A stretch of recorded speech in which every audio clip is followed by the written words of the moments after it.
make some sourdough bagels. The process is a little more involved than making just regular loaves of bread, but they're the best bagels. They're so good, and they're so worth the time and effort that it takes to put into it, because it does take quite a lot of time and effort.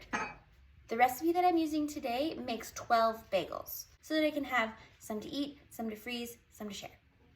450 grams of water, 20 grams of salt, 200 grams of active starter.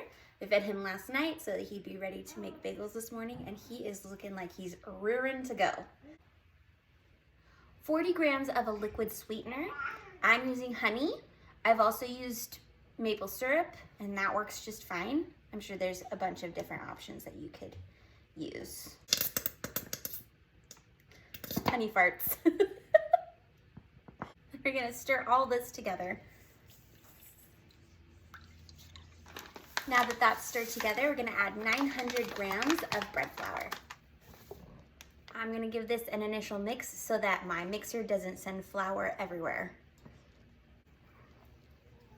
I've made that mistake more than once. I'm gonna finish stirring this in on low until it kind of comes together better, and then I'll knead it on medium to medium high for 8 minutes.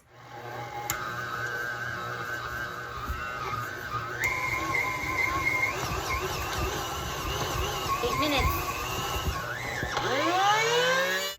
So that may have been too much for my KitchenAid.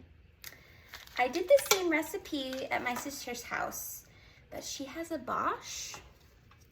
So I'm wondering if Bosches are just better.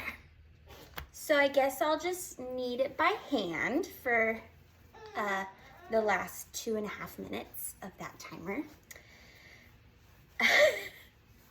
And then we'll move on. That's very disappointing. And expensive. And frustrating.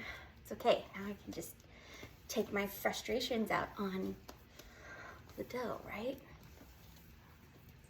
So I went ahead and finished kneading it. This is what it looks like.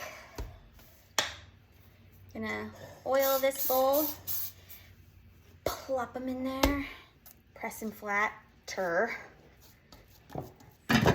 cover him and let him rise until he's doubled in size. Should be around 6 to 8 hours. I'm kind of bummed about my mixer, but hey, bagels.